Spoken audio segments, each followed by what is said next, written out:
Bonjour à tous, je suis ravie de vous retrouver aujourd'hui sur ma chaîne pour vous faire la présentation d'un tout nouveau jeu que je viens de faire entrer dans ma cartothèque. Alors, je fais rentrer dans ma cartothèque des jeux qui sont triés sur le volet et qui doivent forcément m'apporter quelque chose au niveau de l'utilisation ou qui doivent avoir une particularité, quelque chose comme ça. Ce jeu a tout. C'est-à-dire qu'il a une certaine particularité. Déjà, il est très beau. Vous voyez ici ce boîtier en forme de livre. C'est très rare qu'on en trouve parce que ça coûte très cher à produire. Mais moi, j'avais déjà un jeu dans ce style. C'est le Slavic Legend qui a d'ailleurs été publié par les mêmes créateurs. C'est Taroteka Studio. Donc, ce jeu a été créé dans le but de mélanger 4 séries de 22 arcanes majeures. C'est aussi cette particularité, donc la beauté du boîtier, mais pas que. Il y a 4 séries de 22 arcanes majeures, soit 88 cartes. Et j'ai trouvé ça assez intéressant, notamment pour la pratique. Je vous en parlerai, ce sera dans la deuxième partie de cette vidéo. Je vais déjà vous montrer les cartes. Et ensuite, je vous expliquerai un petit peu comment je compte utiliser ce jeu. Et donc, forcément, je vais utiliser sa particularité. Sinon, ça ne sert à rien d'avoir un nouveau jeu de tarot. Donc, voilà. Donc, ce jeu, en fait, il a été créé par, je crois, 4 artistes différents, si je ne dis pas de bêtises. Il y a aussi l'utilisation de l'IA qui a été faite. C'était marqué sur le site, j'avais été vérifié quand même. Donc, je l'ai acheté sur le Salon des Arcanes, puisque ça faisait un petit moment qu'il y était. Mais j'ai profité, en fait, d'un code promo qui avait été offert par Nicolas à la fin d'une vidéo sur pourquoi il ne fait pas de code promo ou de Black Friday, enfin promotion pour le Black Friday, c'était un truc comme ça. Et j'avais regardé sa vidéo jusqu'à la fin, et à la fin, pour tous ceux qui regardaient la vidéo, il offrait un code promo, donc il fallait être très patient, et qui nous offrait la livraison en point relais. Donc ce jeu-là n'était pas prévu tout de suite, il était sur ma wishlist, mais j'avais déjà payé et acheté d'autres jeux ce mois-ci, donc c'était pas prévu cet achat-là, et finalement grâce au code promo, je me suis décidée à le valider avec un autre jeu que je vous présenterai plus tard, qui n'est pas du tout dans le même style, mais bon voilà, j'ai des styles un peu hétéroclites. Et donc ce jeu, je vous le présente, c'est le Fortel's Tarot. Je vais vous présenter chaque arcane des 4 séries. Vous voyez, je vais faire voilà, tous les fous, les 4 fous, etc., etc. Et ensuite, je vous expliquerai comment je m'en sers. Alors, donc déjà, il faut savoir que sur chaque dos, vous avez, enfin, chaque dos, excusez-moi, est différent. Vous voyez, ici, on a un dos qui est plutôt marron et bleu, ici qui est rouge, ici qui est plus rose bleu, je dirais peut-être violet, et ici qui est tout noir. Bon, bien sûr, les dos sont magnifiques. Quand le jeu est réuni, donc ça nous donne des tranches, voilà, dorées, mais vous pouvez utiliser, vous pouvez choisir les tranches. Donc vous avez aussi un jeu dont les tranches sont noires. Mais moi, j'avais peur que ça fasse trop noir, et quand un jeu est trop noir, moi qui aime la couleur, je ne m'en sers pas. Je vous le dis direct, comme ça c'est fait. Donc du coup, je me suis dit, ça sert à rien de prendre des tranches noires, parce qu'il y a une série qui est toute noire. Donc noir sur noir, pour moi, ça va pas le faire, et je vais pas me servir du jeu. Et le but, c'est de m'en servir. Donc voilà. Maintenant, je vais vous présenter chaque arcane une par une, en prenant donc les 4 séries. Donc, on peut voir du coup la différence de style entre les 4 séries, et je vous dirai tout à l'heure, je vous les classerai dans mon ordre de préférence.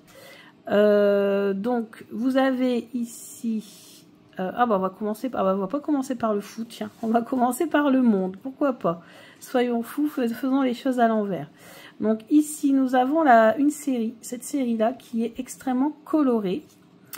Celle-ci est colorée aussi, mais fait un peu plus, je dirais, graphique, un peu plus IA. Vous voyez ce que je veux dire? Ici, ça fait plus, par contre, un peu plus bande dessinée. Le style artistique est différent. Et ici, donc, c'est noir et blanc. Voilà, c'est la série en noir et blanc, celle-ci. Donc là, nous avons le monde. Ensuite, nous avons le jugement. Voilà, le jugement. Très très joli. Hein. Bien sûr, je pense que vous vous doutez bien de ma préférence. Ma préférence, elle va quand même à cette représentation très colorée et très originale, je trouve, du jugement. Mais celle-ci est quand même magnifique aussi. Hein.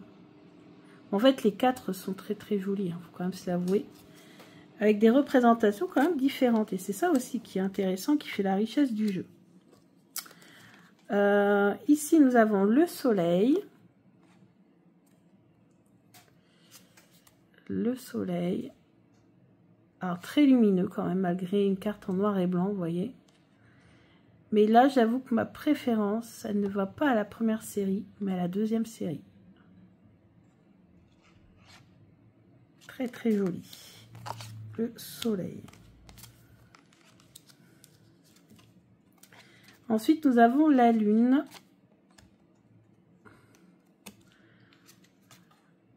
Oh, joli aussi. Hein. En fait, le jeu en noir et blanc me plaît quand même beaucoup, ce qui est quand même assez rare. Mais là, ma préférence, elle va pour la deuxième représentation. Celle-ci. Ouais, cette deuxième représentation. Attendez, je vous fais ça. Voilà, deuxième représentation. Elle est vraiment très très jolie.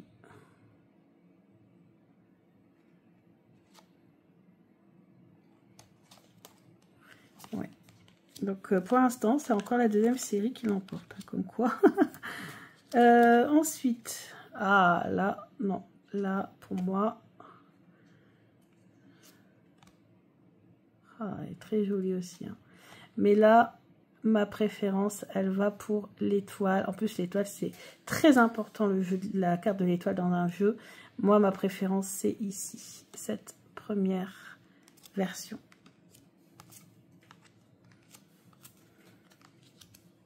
Ensuite, nous avons la tour. Oh! Alors là, mes deux tours les plus puissantes, je vous ai mis en 4K. Donc, j'espère que vous verrez bien les images comme moi en 4K. Pour moi, celle qui révèle sa puissance dans ces 4 cartes, c'est la deuxième, mais j'avoue que la troisième aussi.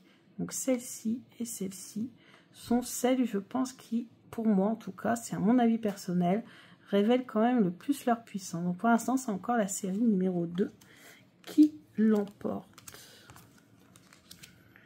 Ensuite, nous avons le diable. Oh! Ah, et ben là, vous voyez, étrangement, je n'aime pas le premier diable. Je n'aime pas cette carte-ci. J'aime beaucoup cette carte-ci. Cette représentation est assez forte quand même. Mais celle-ci, là, elle est quand même très puissante. Bon, il n'empêche que même si la quatrième, j'ai fait waouh, là, je trouve que ma représentation préférée reste encore la deuxième. Donc, voici. Ensuite, on passe à Tempérance. Tempérance est aussi très importante dans mes jeux. C'est une carte que je regarde beaucoup quand je regarde des reviews.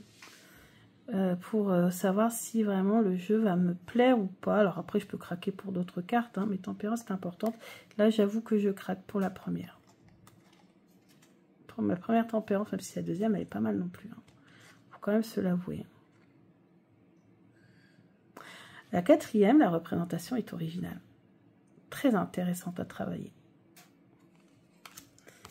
Hop, hop, hop, hop. Ensuite, nous avons la représentation de la mort. Ah, alors là, c'est la quatrième. Alors, c'est quand même assez particulier, mais vous voyez que les cartes plus sombres, comme la mort, comme le diable, c'est étrangement les cartes en noir et blanc qui percutent le plus pour moi. Ici, ça fait trop, par contre, trop... trop, non, là. Celle-ci, elle est assez intéressante aussi comme représentation de la mort. Et celle-ci, bon, elle est bien, mais finalement, dans les 4, finalement, c'est celle-ci que je préfère. Comme quoi, je peux mettre en première position les cartes en noir et blanc. Hein, comme quoi. Donc ici, on a le pendu. Ah oui, alors j'ai déjà vu. Ces deux-là, là, les deux dernières brassent trop. Pour moi, sont des pendus trop gore pour moi, trop sombre pour moi. Celui-ci, bon, bah, il est pas mal. Hein. Mais j'avoue que j'aime beaucoup ce pendu-là, le premier. J'aime bien la représentation, l'originalité de la représentation. Bon, ça, et voilà, est pas mal. Mais ça, c'est deux représentations trop fortes. Pour moi, elle me brasse trop. Après, c'est bien aussi hein, que des cartes brassent un petit peu des choses en tout dans nous. C'est bien quand même, mais voilà. Ensuite, nous avons la représentation de la justice. Alors, c'est très compliqué, la justice. C'est une carte que je n'aime pas. Ouais, c'est une carte qui me... Je comprends la symbolique, hein, bien sûr, hein, justice, tout ça, ok, dans les cartes, ce que ça peut représenter comme idée, mais en carte de tarot, je l'aime pas, c'est parmi les cartes que j'apprécie le moins, en fait, l'allégorie de la justice. Mais là, pour le coup,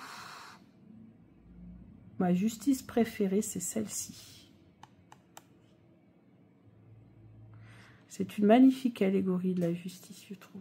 Même si c'est lié, elle est pas mal non plus. Et vous voyez, donc du coup, il y a quand même des cartes que j'aime un petit peu dans toutes les séries. Ensuite, nous avons la roue de fortune, hein, qui est une carte aussi que j'aime beaucoup. Sa représentation est très intéressante pour ce coup. Il n'y a pas... ouais, ça se démarque pas vraiment beaucoup au niveau de la particularité de la représentation.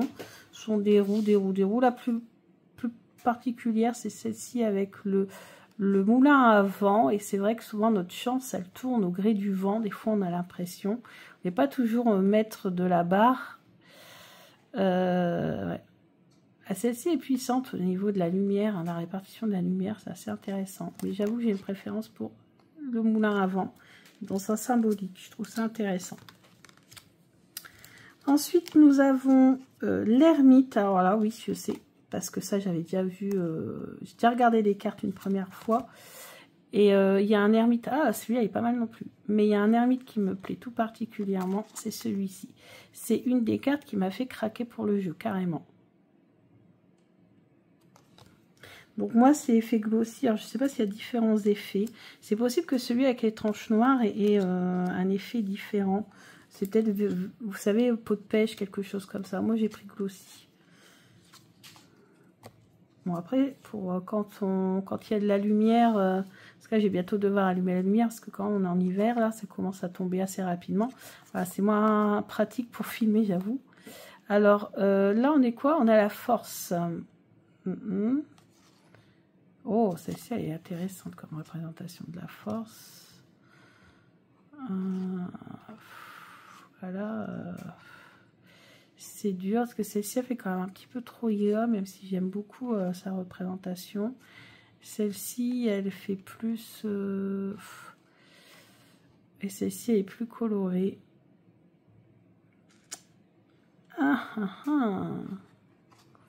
Compliqué. Moi, je dirais la première. Voilà. Ensuite, hop, on continue. Ah bah là, il n'y a pas photo. J'ai même pas vu les autres, que je sais déjà... Ah, intéressante cette... Enfin, elle est jolie, mais... Ouais, non, il n'y a pas photo. Le pharaon sur son chariot avec les deux sphinx. C'est ma représentation préférée.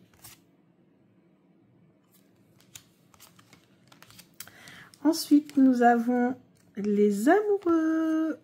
Alors, bon, les amoureux. Oh, très, très, très jolie celle-ci.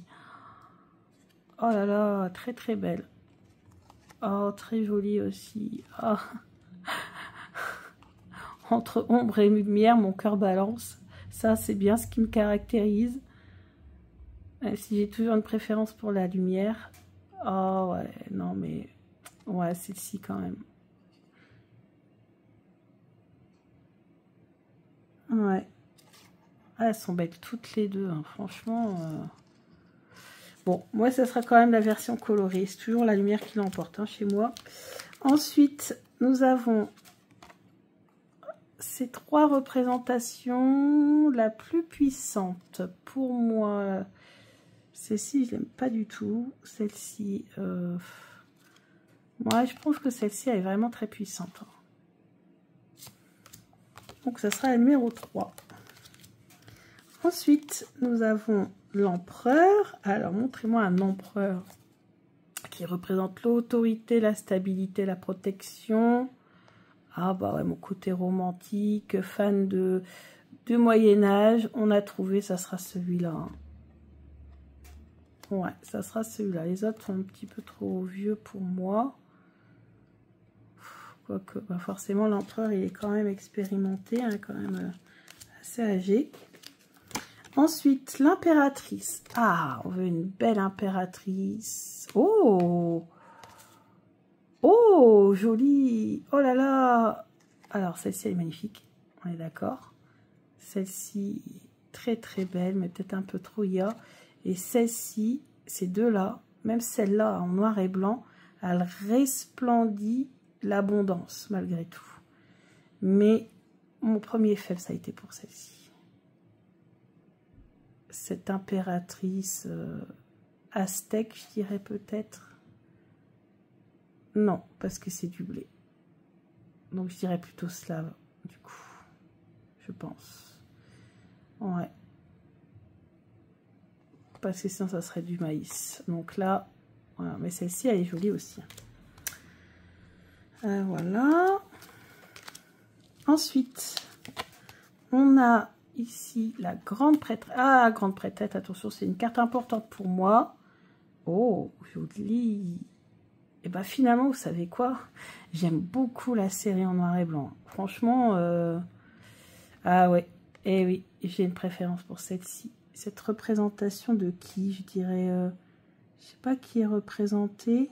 C'est les écritures. Attendez, je vais regarder de plus près les écritures. Est-ce que j'arrive à reconnaître?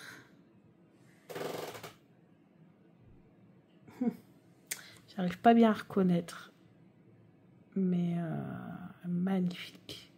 Non, vraiment celle-ci. Bon, après les autres sont très jolies aussi. Hein. Là, vous voyez, elle a du violet, mais bizarrement, non, ça me. Mais celle-ci, elle est très très jolie aussi. Mais un peu plus, voilà, un peu plus toujours en côté sombre, avec des crânes et tout ça. Donc, je pense que Audrey Tarot de l'ombre, elle doit beaucoup aimer cette série-là. Ensuite, on a le magicien. Alors, le magicien, non. Magicien, non. Celui-ci, il est pas mal, mais mon cœur va vers celui-là. Avec le violet, qui est la couleur de la magie. J'aime beaucoup celui-là. Voilà. Et enfin, la dernière carte, c'est le fou. Oh, intéressante la représentation. Non, celle-là, non. Celle-là, non. Donc, il nous reste... j'hésite entre ces deux-là. Celui-là est pas mal non plus, mais je préfère ces deux-là. Et j'aurais quand même une préférence pour celui-là. Même si cette représentation, elle est assez intéressante. Donc, voilà, voilà. Je vous ai présenté toutes les cartes. Donc, les 88 cartes par 4. Série de 4. Pouvoir bien vous montrer les différences entre les 4 séries. Et maintenant, deuxième partie de la vidéo, je vais vous expliquer comment je compte m'en servir pour exploiter au maximum la particularité de ce jeu. Alors déjà, on avait dit qu'on allait classer les séries. Alors, au départ, je pensais mettre celle-ci en numéro 1. Pour son côté coloré, il y a de nombreuses cartes qui sont très belles, comme Tempérance, comme l'étoile, comme le pendu, le chariot, l'ermite qui a été mon craquage quand même. Les amoureux, je les trouve splendides. Enfin, il y a plein de cartes que j'aime beaucoup, beaucoup, beaucoup, beaucoup. Très, très colorées. Mais je vais le laisser quand même en première position. Parce qu'au départ, j'ai voulu remplacer par celle-ci que j'avais placée en deuxième position au départ, avant de faire la comparaison, vous voyez. Mais voilà, il y a ce côté IA un peu trop prononcé pour moi quand même, malgré tout. Qui fait que du coup, je le mets quand même en deuxième position. Mais vous avez vu qu'il y a quand même des cartes qui sont très très profondes malgré tout. Ici, avec le côté un peu plus bande dessinée, etc. C'est pas mal, mais vous avez vu que j'ai moins craqué hein, sur les cartes. Donc, je l'ai mis en numéro 3. Mais même si, finalement, maintenant, en ayant analysé tout, je me demande si cette série en noir et blanc ne mériterait pas d'avoir une place un petit peu supérieure. Mais bon, on va la laisser en numéro 4. Mais elle est quand même magnifique aussi, cette série. Donc, comment je vais faire? J'ai décidé de tirer une carte quand je me poserai des questions. Une carte, ou plusieurs si je veux compléter, en tout cas commencer par une carte de chaque série. Mais forcément, dans mon questionnement, chaque série ne répondra pas de la même façon. Donc j'ai écrit ça, attendez, je vais chercher mon petit calepin. Voilà, cette série-là, la série en noir et blanc, me révélera ce qui est caché, ce qui est caché de moi ou en moi, en ce qui concerne ma question. Parce que des fois, quand on pose des questions, on n'a pas forcément tous les éléments. Il y a des choses qui nous sont cachées, qu'on découvre grâce aux cartes. Je vous l'avais déjà montré pour moi quand je faisais des tirages pour moi. J'avais fait une fois un tirage avec, c'était la Sibylle des salons, et elle m'avait révélé qu'en effet des choses se tramaient dans mon dos, des choses dont je n'étais absolument pas au courant. Et ça s'est révélé que le lundi, donc j'avais fait la vidéo le week-end, et le lundi j'ai su qu'en effet il y avait bien des choses qui se tramaient dans mon dos dont je n'étais absolument pas au courant, et qui se sont révélées à moi du coup quelques jours après. Donc vous voyez, il y a toujours des choses qui sont cachées de nous, à nous, et il y a aussi des choses qui sont cachées en nous. Donc cette série-là, 22 arcades majeures, me permettra de révéler ce qui m'est caché. Ensuite, celle-ci me révélera les difficultés. Donc les difficultés, mes problèmes, mes difficultés, ce qui va être compliqué pour moi en lien avec la question que je poserai. Mes difficultés. Ce jeu-là, qui est d'ailleurs très lumineux, hein, on a vu que souvent c'était la force des cartes, c'était la lumière qui était vraiment bien proportionnée dans le jeu, qui mettait bien en valeur certains éléments, me révélera mes forces. Donc la lumière qui me permettra de surmonter les difficultés. Et cette dernière série, elle, comme elle est vraiment très très colorée, m'apportera la réponse à ma question, si je tiens compte, bien sûr, si je surmonte mes difficultés et si j'utilise mes forces. Donc, en tenant compte des deux cartes précédentes. D'accord?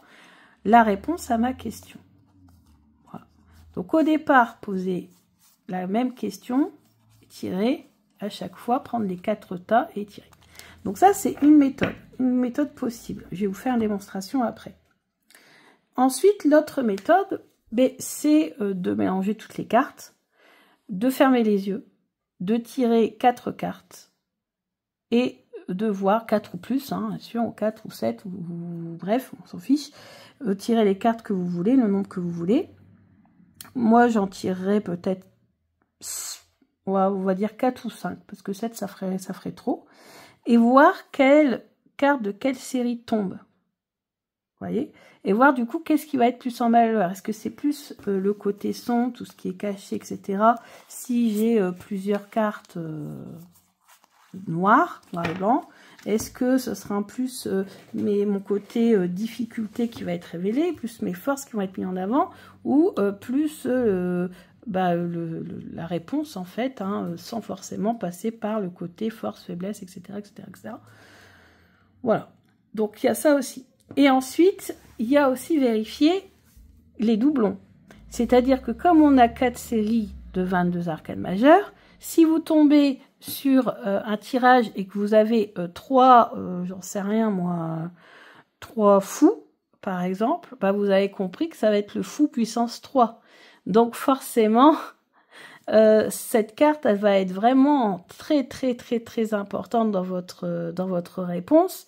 Et un fou puissance 3, c'est par exemple, je sais pas, 3 as dans un tirage. Vous voyez, un truc comme ça.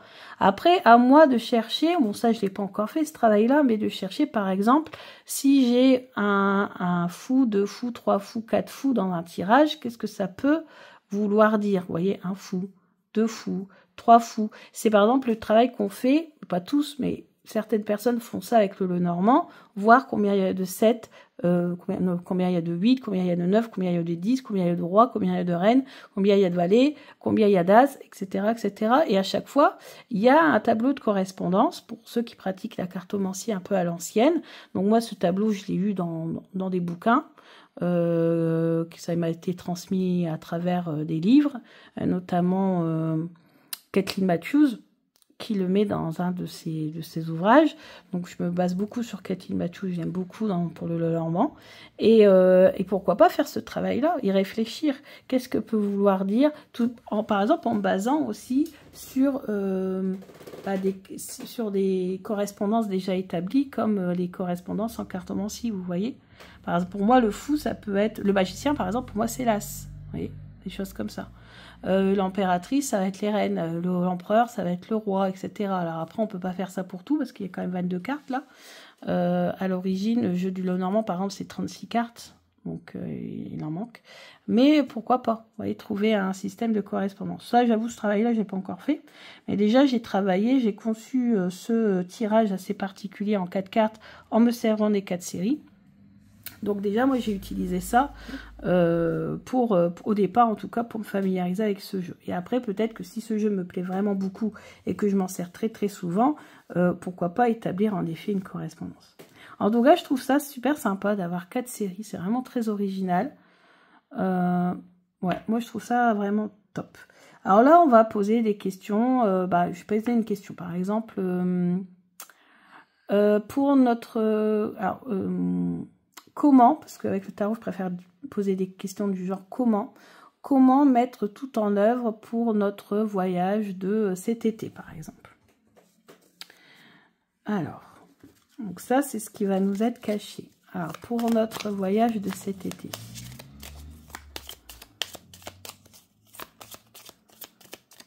Qu'est-ce qui est caché en moi ou à moi pour l'instant? Ouh! Là, Sabrina fait n'importe quoi. Alors, il glisse très très bien. En même temps, j'ai pris la version glossy. Hein. Alors, l'empereur. Ah oui, alors l'empereur, ça peut être comment on va dire, l'organisation. Dans un voyage, c'est très important d'être organisé, surtout à l'endroit où on va partir. Il va y avoir aussi tout ce qui va être réglementation, papier à faire, c'est assez strict, le pays dans lequel on veut aller, il y a quand même, voilà, ça va l'être, je pense, de plus en plus, donc voilà, il va y avoir tout ce côté très structuré, très organisationnel qui va être très important, il va falloir vraiment être très carré sur les papiers, sur les démarches à faire, sur l'organisation. Donc les difficultés qu'on risque de rencontrer pour l'organisation de notre voyage. Les difficultés. Oh, le diable. Alors, le diable, ça peut faire penser à quoi dans le cadre de ma question? Les prises de tête, les contrariétés, le stress, toutes les énergies négatives. Là, je vois bien en énergie négative. Là.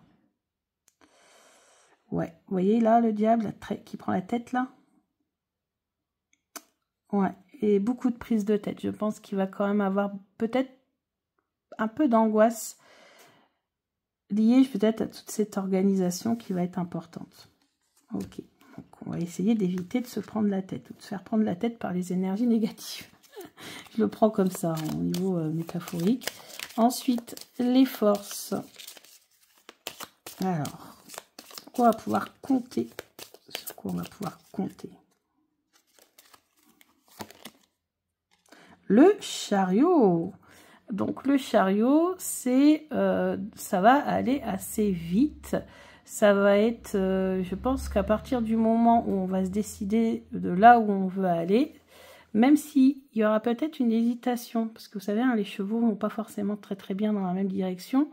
mais reste quand même ensemble. Donc peut-être ici, au niveau mon conjoint et moi, on n'aura peut-être pas envie d'aller au même endroit, qui sait. Enfin, dans le même pays, mais pas forcément, parce que le pays dans lequel on va aller, il est tellement grand et différent de l'est à l'ouest, du nord au sud, qu'il va peut-être falloir ça. Ou alors c'est tout simplement une question de rapidité, c'est-à-dire que ça va se faire quand même assez rapidement à partir du moment où on se sera décidé de le faire. En tout cas, les choses. Et puis c'est aussi une carte de victoire. Donc, pourquoi pas victoire sur ses contrariétés, ses prises de tête, ses difficultés, qui sait. C'est quand même une carte très positive, le charbon.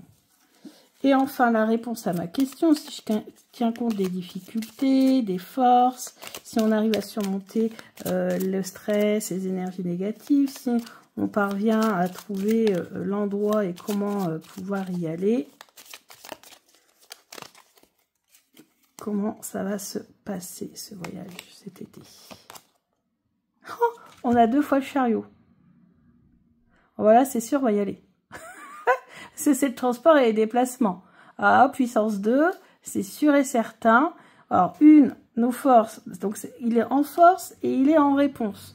Donc, c'est sûr et certain que même s'il y aura peut-être quelques prises de tête ou peut-être contrariétés, ou qu'il va falloir quand même beaucoup s'organiser, faire beaucoup de démarches administratives, c'est sûr et certain, je pense en tout cas, à mon sens, que oui, ce voyage se fera et voilà, il y a victoire sur, par rapport à cette question. Se fera assez rapidement. Enfin, assez rapidement, de toute façon, ça ne sera pas avant au moins 6 mois quand même. Mais je veux dire par rapport peut-être aux démarches, parce que là, les démarches, pour l'instant, ne sont pas encore faites, mais à partir du moment où on fera les démarches, je pense que ça se passera assez rapidement. Donc voilà, j'espère que cette démonstration vous a plu. Après, on peut s'amuser à réunir tous les jeux, mais alors après, ça va me prendre la tête, c'est de les séparer, mais bon, on va le faire quand même. Je le fais pour vous pour la vidéo. On va réunir tous les jeux, les 88 cartes ensemble, qui se brassent, vous l'avez vu, pas très bien. Et on va en tirer combien? Non, je vais en tirer 3. J'aime bien tirer. Alors si on a 3 chariots, ça va me faire délirer. On va voir si les cartes reviennent. Oh, on a une qui a sauté. C'est la mort.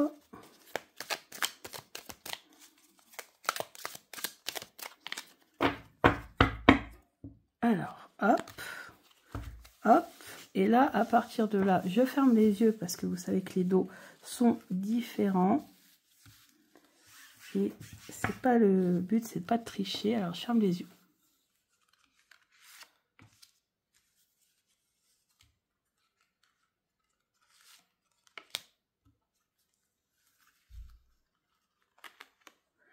Voilà. Alors, donc, j'ai une carte d'eau noire, d'eau rouge et marron. Alors, on y va. Le soleil. Oh, oui, regardez-moi ça. Alors, j'adore. Ah, on a le diable qui est revenu quand même là. Hein. Enfin, passons. Donc, on a le soleil, donc la joie, les plaisirs, en amoureux, avec le diable. Alors ça, le diable, peut-être faire attention aux dépenses, peut-être aussi, ou dans le cadre de ma question, qu'est-ce qu'on pourrait dire, le diable, on l'avait eu tout à l'heure, hein. Donc, vous avez vu que c'était les prises de tête, les énergies négatives, ou alors ça va faire comme la dernière fois qu'on est allé dans le même pays, voilà, il y a eu un petit problème avec des personnes, parce que c'était un voyage organisé. Les voyages organisés, on ne choisit pas les personnes avec qui on y va.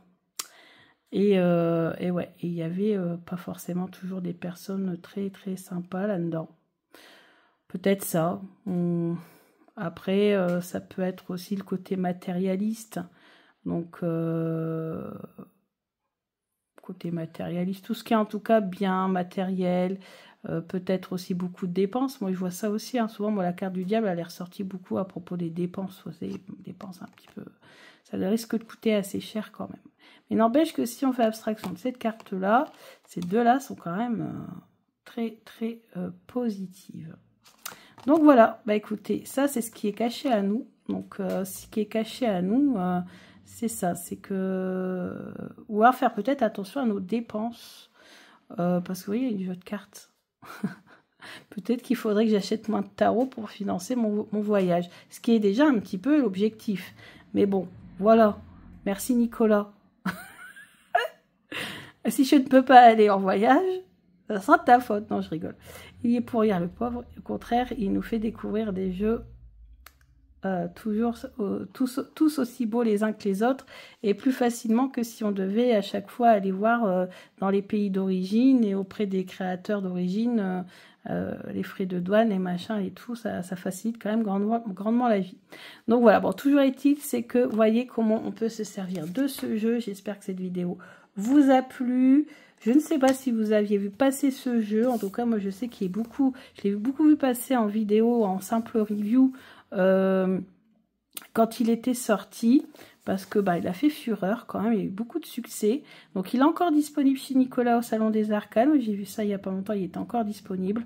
Donc, si ça vous intéresse, eh ben, écoutez, n'hésitez pas à vous procurer ce jeu. Il est particulier. Il a peut-être voilà, des choses comme ça à vous dire, des choses différentes. Et je trouve que la particularité de collectionner les jeux, c'est d'avoir justement toujours un point de vue un peu différent, une petite originalité. Et ce jeu-là l'est. Il est très original. Bah, écoutez, je vous dis à bientôt pour d'autres vidéos. Gros bisous!